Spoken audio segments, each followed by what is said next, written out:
And if you say, okay, then stop flying, it's the wrong approach, because humans need to connect. Over long distance, the plane is the connector. And we should rather focus on letting the world develop and having economic development, because then the wealth of the world will enable us faster to deliver technologies which we need. I think we need to do it in parallel. We will grow, but we will also develop and then end up with a world which is connected by planes which don't consume any fossil fuel.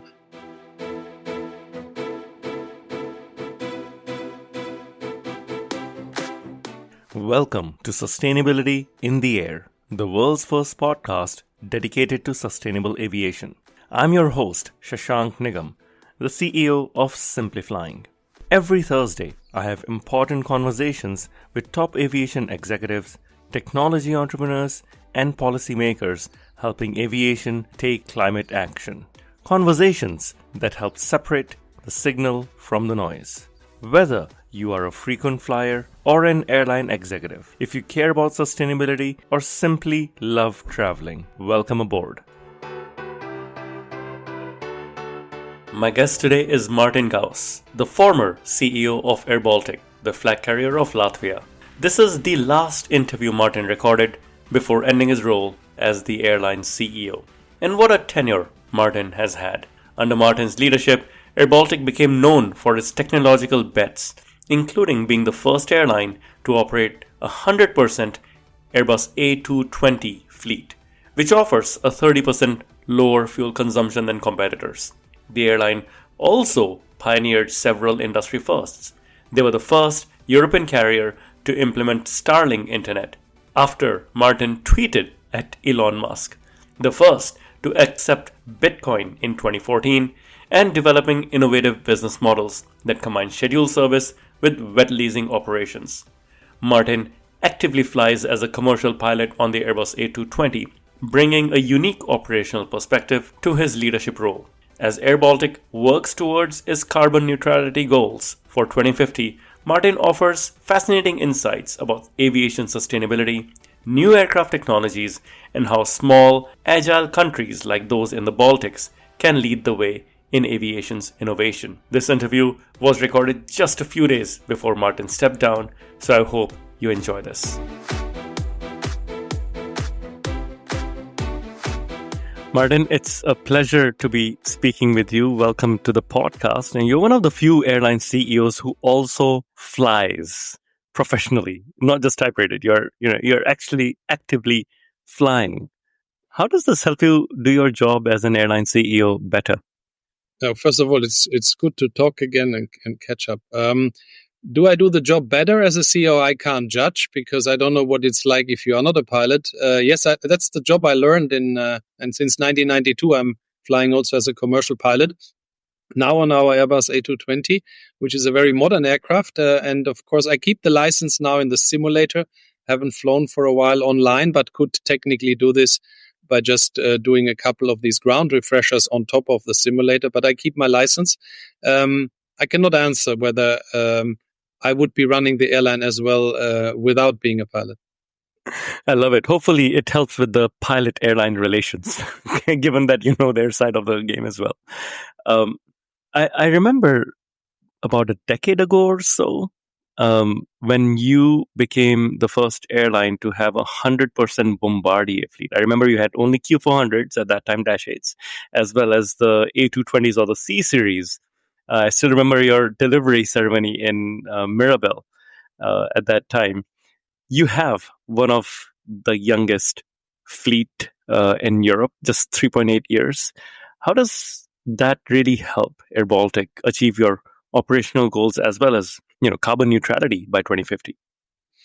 So it helps tremendously because with a young fleet and especially with not only a young fleet, also an aircraft which is a new design, the CS300 today, Airbus A220-300. We were the launch operator of that aircraft.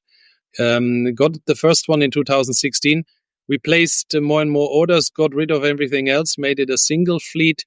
And with that, improving the efficiency of the airline. A single fleet type always gives you an advantage on the cost side. And with an aircraft which is well below its peers on the seat capacity. So in the 150-seater segment, it's playing in its own class. And that is on the fuel flow, of course, mainly because it's very light, but also on the emission side and on the noise. So all three elements. And it gives us huge cost advantages. Just if you look at the fuel flow, it has a 30% lower fuel flow than an equivalent older generation aircraft of that size. And that makes a tremendous change.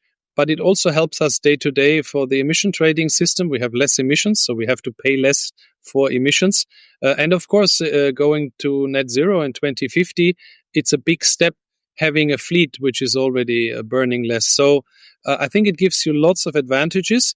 It comes at a higher cost because new aircraft come at higher lease cost than old aircraft. So let's dig in a little there, because I know you have been passionate about this.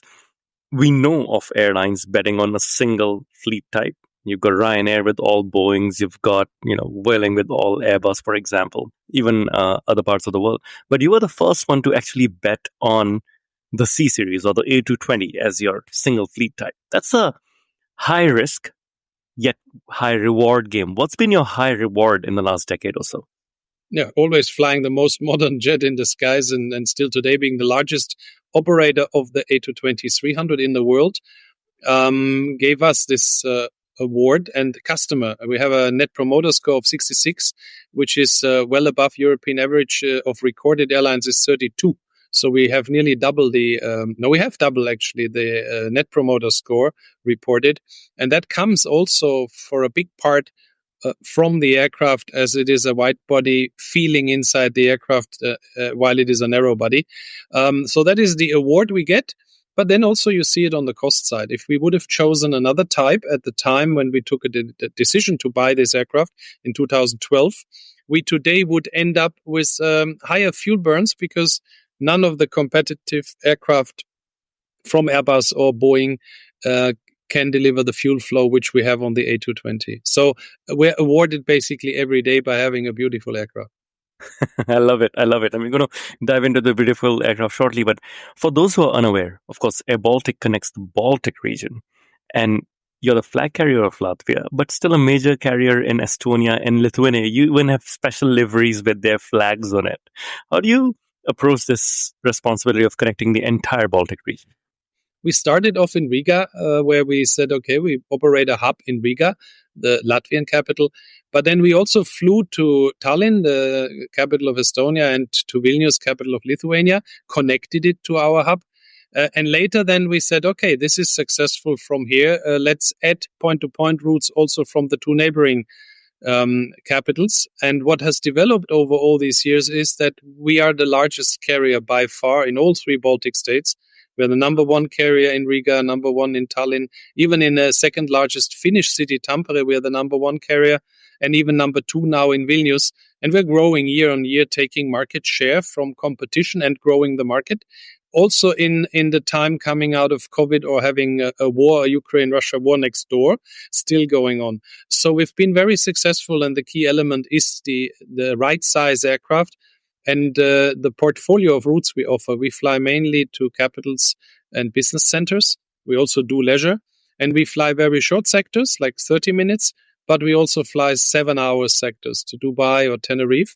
And having that aircraft being utilized on all of the network makes us from this region very successful. It's very interesting. I still want to stay on the business model. I remember flying airBaltic from Riga to Dubai, 7 hours. But my most recent flight on airBaltic, interestingly, was London Heathrow to Zurich, which was a wet lease to Swiss. And I was very pleasantly surprised with Latvian crew, with the green, lime green safety cards, and yet Swiss chocolates being handed out. You've been very, very creative about the business model. How has the leasing business, as well as even the Lufthansa partnership, worked out for you? So when we decided to go for a single fleet, that was coming in COVID, when the airline was grounded for 62 days, not flying at all. We took a decision to get rid of any other type we still had at the time and focus only for the restart of the airline on the Airbus A220-300. We had a nice order book, So we took the aircraft, grounded the other aircraft, got rid of them, and we grew. And then when COVID was over, the war broke out next door, and that cut us off from the eastern connectivity. And we had a surplus of 5 aircraft at the time, A220-300s, which we couldn't immediately deploy in the West. So we gave them into the wet lease market, initially to SAS and later to Lufthansa Group. And we earned good money with it because they immediately saw, a brand new aircraft with a very friendly crew at a competitive price. So we established within 1 year the airline in that segment with a small number of aircraft as a premium provider for wet lease out ACMI operations. And that has been so successful also from an EBITDA margin that we, with the growing fleet, started to increase both sides, the scheduled flying and the wet lease flying. And you're right, now, several years later, we have established ourselves as a real premium provider with 2 business segments operated by same crew and same aircraft. Even on the same day, we can change from our own operation into a wet lease operation. Zurich is a good example. We could fly Riga-Zurich with a crew and an airBaltic flight, and then in Zurich you fly to Heathrow and back as a Swiss flight, and then back to Riga with same crew. We rotate all aircraft, all crew through this system. And Lufthansa took a shareholding of 10% in airBaltic for strategic reason, because they also signed a contract with us for up to 21 aircraft to be flying for the Lufthansa Group airlines in this wet lease. So from a need of surplus aircraft, it's now one part of airBaltic's business model, which we are actually currently presenting to potential investors for potential listing at the stock exchange. And we're the only airline doing this to this extent. Very successful. We have a lot of demand for this wet lease business all around the world. Can't fulfill it because we have only 50 aircraft today. We have another 50 on order. And as aircraft are coming in, we can put a few more aircraft into this wet lease business. But the focus, of course, stays on the scheduled side. But very nice, because both segments are not at all times working the same way, and we can shift aircraft from one to the other with a certain lead time. Very interesting. And thank you for diving a little bit into this business model, because I think it's very unique. Very few airlines do it as well as you have done. So thank you for once again leading the way there. Need is the mother of invention. So I'm glad you worked it out. Shifting gears a little around climate. I know climate and carbon neutrality is still very important in Europe around energy security as well as emissions. airBaltic, of course, has committed to carbon neutrality by 2050. Is this goal realistic for you? Do you feel it's realistic? And how do you get there in the next 5 to 10 years in terms of milestones? There's a very clear plan for the airline industry, and we are committed to do that. First, it goes by investing into new aircraft technology, which we just did and continue doing. So the latest technology we already fly, but that is not the technology needed by the year 2050. We will need a new technology where the OEMs, the Boeing, Airbuses, maybe new ones, bring aircraft which delivers a different way, maybe not using fossil fuel anymore. And on the way in between, we need to use sustainable aviation fuel. There's an agenda in the EU how much we have to take. So there's mandates, how much percent per year you have to take. And we are taking, as we speak, more and more sustainable aviation fuel. As airlines, of course, we are not happy that it comes at a higher price. And the main reason for that is there's not yet sufficient sustainable aviation fuel. But we stick to the target to become carbon neutral by 2050 with a mix of using sustainable aviation fuel and new technologies. Some of them we don't know yet, right? But we didn't know yet that there's a spacecraft being built 20 years ago, which is going to fly to Mars. And now we have already the first starts of that. So I can imagine that the world can deliver an aircraft which in 20 years from now, which doesn't burn fossil fuel. We just need to trust that we as a human race will develop that. While today it doesn't exist, but it will come. And I think I have to share with the listeners, we can trust Martin and his team to jump on new technologies like you jumped on Starlink with a cold cold reach out to Starlink, and you became the first airline in Europe with Starlink Live. Yeah, very, very proud of this. It started with a tweet where we couldn't get hold of anybody in SpaceX at that time. 3 years ago, nobody there. There was no email. So I wrote a tweet. I tagged Elon Musk because I thought that would help. And I got only an answer from a journalist saying, why am I doing this? Because do I want to get additional clicks for tagging Elon? And I said, no, I would like to get in touch with them. And then I was reached out by their director of sales at the time, and on LinkedIn, actually. And he said, we heard you have an interest. So I flew over and I discussed my vision of how that internet we would want to take on board would be used by passengers. And I hit the nail because that was at that time exactly their philosophy. Yeah, and we signed a contract. Unfortunately, then the regulatory issues took quite a while to get it certified on a European Airbus. There was a lot of headwind to get it done. But now we are the first airline in Europe using Starlink, and it's a huge success. Passengers really love it. It's on 5 aircraft as we speak, and by the summer we should have half of the fleet equipped, and by the year end all aircraft. So a big success, an incredible technology available to aviation, which will change the way how people perceive flying.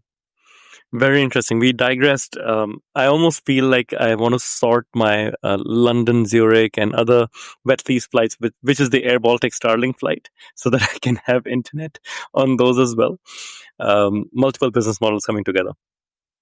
Now, we talked about technology. What are some of the things you are doing today to bring down emissions operationally?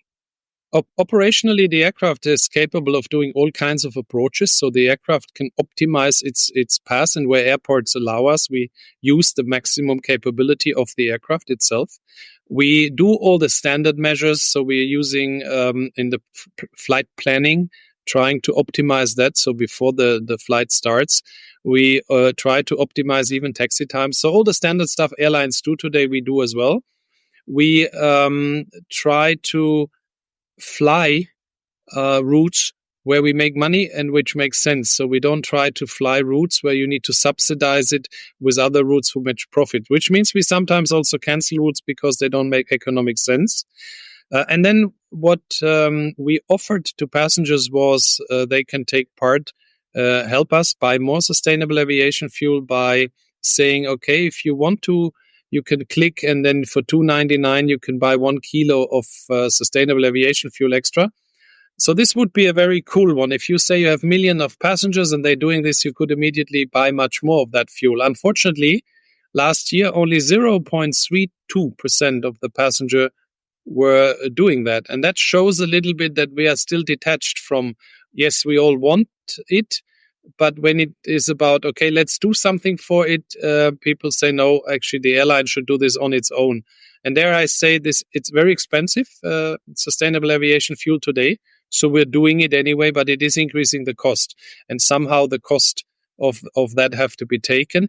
Passengers today are not yet willing, at least not in Europe, to accept to pay for it extra, which means we are still a little bit away from having a more sustainable aviation fuel uplift than the one we are uplifting anyway. Right. This is interesting. 0.32% of passengers. And I think that's what we refer to as the say-do gap, or in traditional airline form, look-to-book ratio, right? Most ancillary offerings that airBaltic has won't even make it to the website if it had a 0.32% take-up rate. You want a much higher look-to-book ratio. Do you foresee, if passengers are not interested, perhaps corporates stepping in, big banks or technology companies who have a lot of business travel, do you foresee them coming in to bridge this gap? Yeah, there's already, because of our aircraft type, there's corporates which choose us deliberately because we have also a sustainability report which highlights we are, I think, with 47% EU taxonomy aligned now, our fleet, which is, I think, the largest value of any airline in Europe if we look at this. So we qualify for ESG investments. So that is a good one. So we have, on that front, I think airBaltic is leading the path at the moment. but we are by far not where we have to be as an airline to be at net zero in 2050. We can only be used as an example how you could do it, but that example comes again with a huge investment into a brand new fleet. And with a shortage of aircraft, we see the opposite right now. As global shortage of aircraft is there, older aircraft get extended. So we're doing the opposite. Yeah. So the demand would be there to take new aircraft, but there's just not enough of them available yet. But again, I'm very positive because we lead by example. Others are following. And since I have signed the purchase contract in 2012 for the first A220-300, I have been around the world with our aircraft and showed it to so many CEOs and many, I think it's more than 800 orders or nearly 900 now. Many of these CEOs have said, okay, airBaltic aircraft, I liked it. They flew and from Australia, New Zealand, all over the world where we showed it. We were in Croatia, we were in Italy. So you see all these carriers have taken it. So to buy a new aircraft comes with an investment and comes with what do I want to do in the future. And we lead by example, but again, we are not yet carbon neutral. And I might not hold my pilot license anymore once we hit that 2050 mark. Let's see. But I'm looking forward to a time when I'm sitting on an aircraft and we say this is not burning any fuel anymore. So I would say I will reach that as a passenger at least. Lovely. Then let's talk about that, because you are indeed partnering with Fokker NextGen for hydrogen-powered commercial aircraft. You've signed a LOI with Diamond Aircraft for their all-electric aircraft. How do these future aircraft fit in your fleet plan? So starting with the little one, the Diamond electric aircraft, of course, fits in very well because in our pilot academy, we use only Diamond aircraft. And if they bring that aircraft, so we committed to take an electric aircraft, which will be very nicely integrated because airBaltic also has all ground vehicles, including all the management cars being only electric cars. So we've done a transition there as well. On the Fokker NextGen, that is an interesting project where they located themselves here in Latvia, and we're cooperating with them, where they want to develop their own aircraft based on a hydrogen engine, and we are helping and supporting them with the airline know-how we have.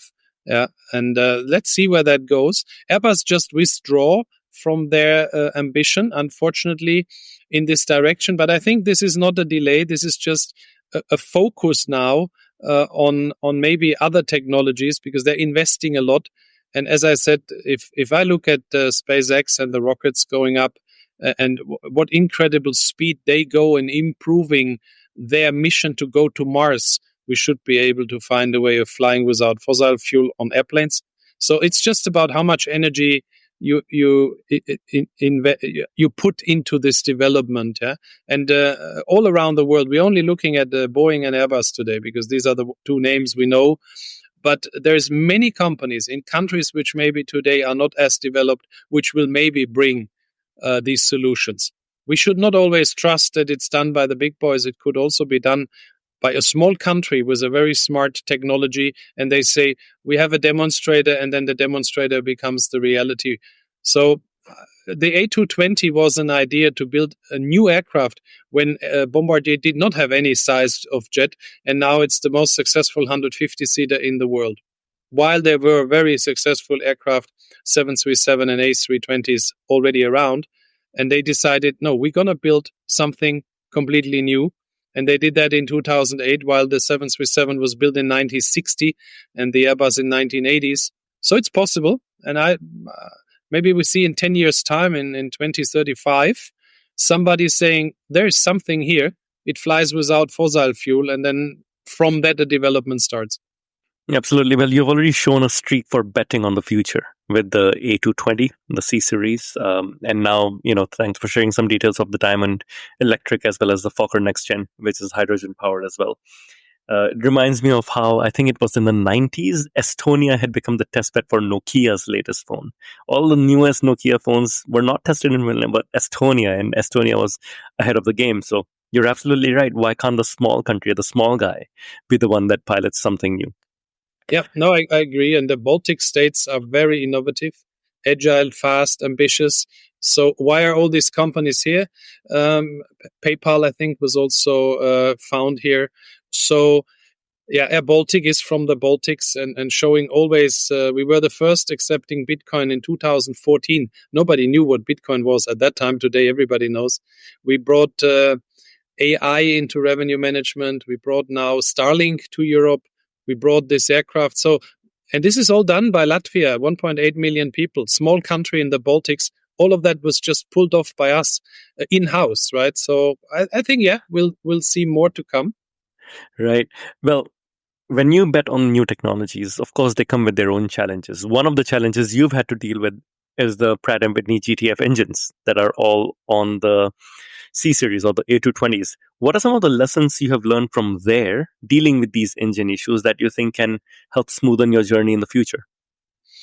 I think this is a new technology, and a new technology, whatever new technology comes, will take time. So the Pratt & Whitney engine, nobody would be talking about it if there wouldn't be a shortage of spare engines.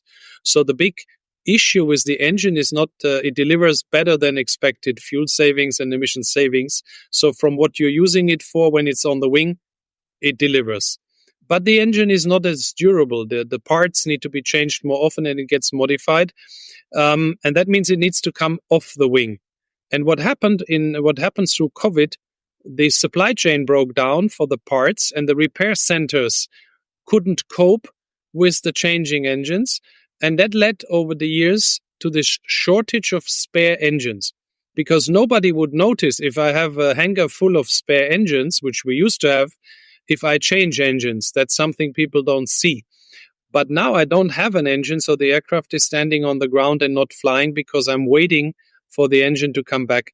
But the technology itself will always have to develop. So if we would now have a new engine in the future and that engine would be coming to the market, we would have the same development curve, which we also had, but the last time a new engine was developed was in the 60s, 70s. So I think we need to give new technology the time. Unfortunately, it comes with the pain of not having enough spare parts. And that came out of a crisis which was separate. Because before COVID hit, nobody had an issue with that engine while it was not flying longer on the wing, but there were sufficient spare engines. And now we are getting, Pratt & Whitney says it takes 2 more years to have sufficient spare engines. But in 2 years, we will not have that engine being on the wing as long as an old engine. It will still come off the wing more often. But I think giving time to new technology will enable us to overall implement new technology. Because if we wait until the technology has been tested to be as durable as old technology, we'll never get it. So we need to take also the cost and the time to let it develop. Thank you for that deep dive. And I know this has been, a concern of many of the airlines around the world. So it's good to get your perspective. Still staying on engines, right? One of the realities we face is the engines and the aircraft that are being produced today will be the majority of the aircraft flying in 2050 or 2040. That means SAF needs to scale. Do you foresee local production of SAF in the Baltics, or do you foresee airBaltic, you're the largest airline there, using systems like book and claim to meet your SAF needs? If SAF will not become available everywhere, we will not be able to take SAF, because all airlines need to take SAF in the future, and you cannot afford at airports like Riga not to have it available, which means we either bring it or we need to produce it in the countries. I mean, not every country might have to produce it, but we need to ramp up in Europe the production of SAF.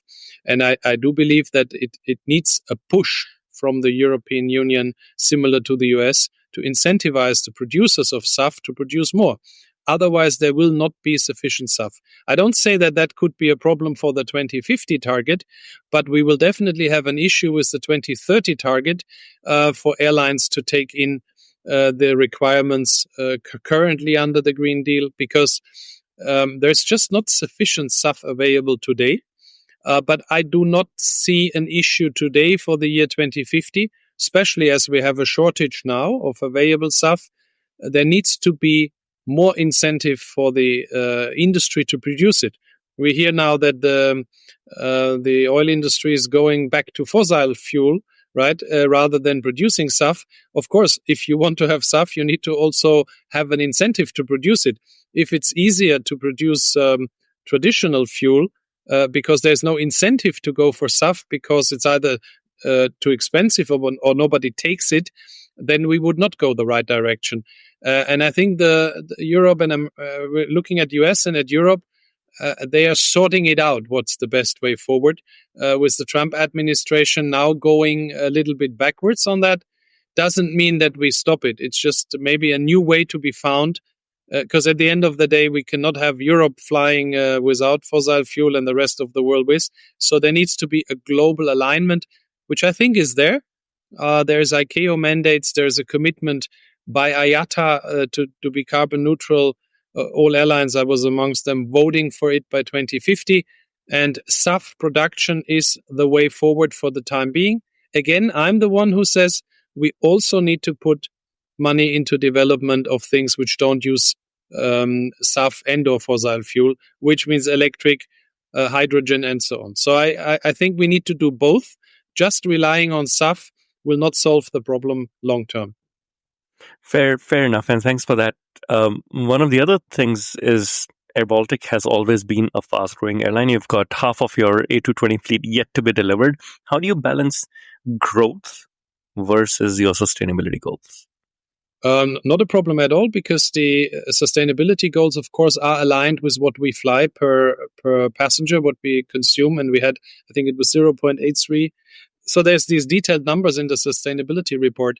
But of course, by being more efficient, as larger as the fleet gets, at more efficient we will be if it is about maintenance, is about training. So therefore, of course, if we fly more, we're going to burn more fuel. That's a fact. But we then also connect more people. We do more for the GDP. So if we look at our industry, right, we are bashed a lot in the public about doing so much emissions. But on the other hand, the economic motor of the world is the aviation sector.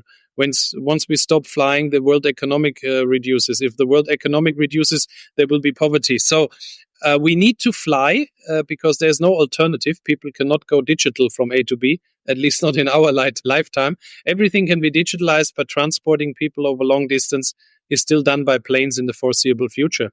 And if you say, okay, then stop flying, it's the wrong approach, because humans need to connect. Over long distance, the plane is the connector. And we should rather focus on letting the world develop and having economic development, because then the wealth of the world will enable us faster to deliver technologies which we need, rather than say, okay, let's stop flying and try to go and because the increase in emissions will be there, but it will be one day offset. But slowing down the economic growth in the world, in my opinion, is not the right way to do it. I think we need to do it in parallel. We will grow, but we will also develop, and then end up with a world which is connected by planes which don't consume any fossil fuel. That would be a nice one in 100 years, right? That you look back. I mean, I will not probably in 100 years, but people will look back and say there were times when people were sitting on machines and they were burning fuel. Unbelievable. And now it's all like silent and gliding through the air with some technology none of us knows today. I love the vision. To close up, I would love to hear your perspective both as a pilot and as the CEO of an airline, whether you believe that we can realistically make aviation sustainable by 2050, which is the target we are working towards. I suppose as a pilot with the technical expertise, yes, because nothing speaking against flying airplanes with different engines.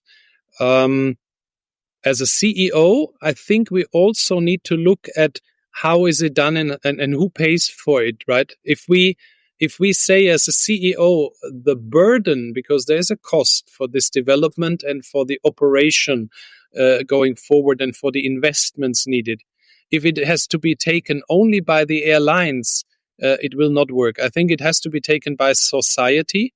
if we don't want to stop growing, we cannot endlessly increase the ticket prices, because then we reduce the demand, which I understand some people want. But as a CEO, I do believe in a sustainable growth, and sustainable growth means we need to earn enough money to pay for future technology, which will lead then to a carbon neutral airline as a CEO. So from both perspectives, I believe the 2050 target is a good target. And I haven't heard any airline CEO saying, no, I don't believe in it. So it's a long time. Just go back now. I can't, so 25 years. So in the year 2000, what was there okay, we had the internet already. We had mobile phones. Yes. Was the iPhone there yet? No. Cryptocurrency didn't exist. People didn't even know that there is a blockchain. So lots of things happening in 25 years.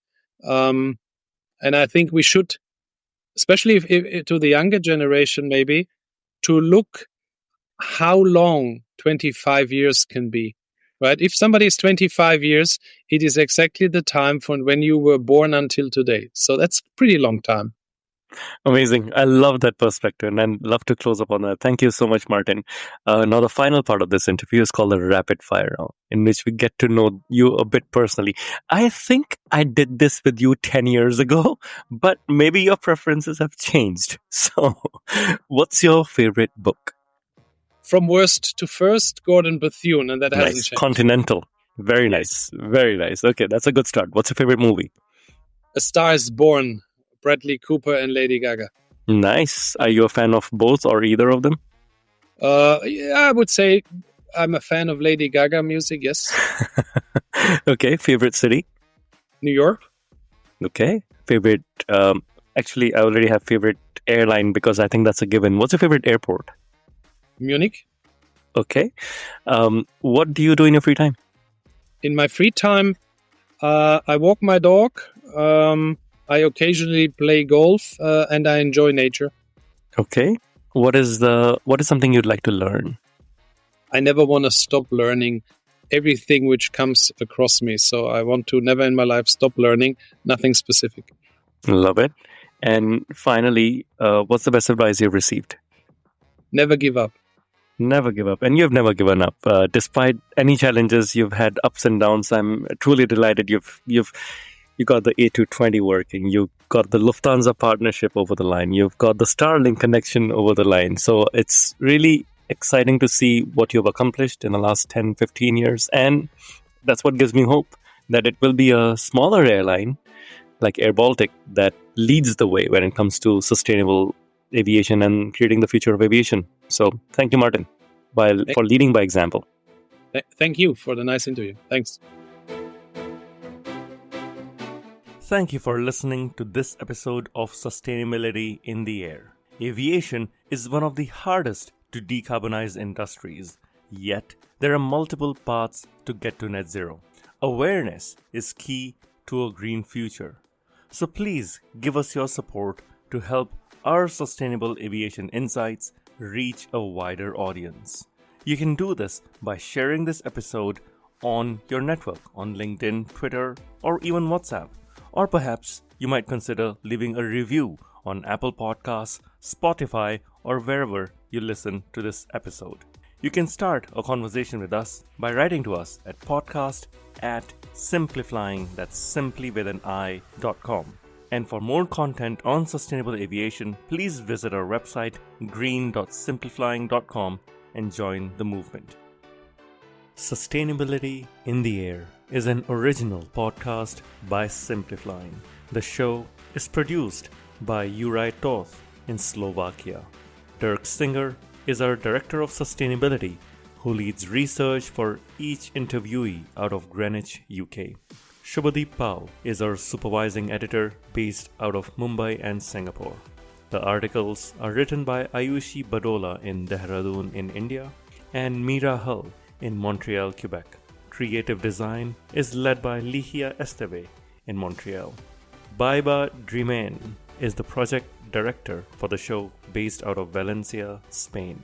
Special thanks to Wendy Sim in Singapore. And I'm Shashank Nigam, the CEO of Simplifying and your host. please feel free to connect with me on LinkedIn.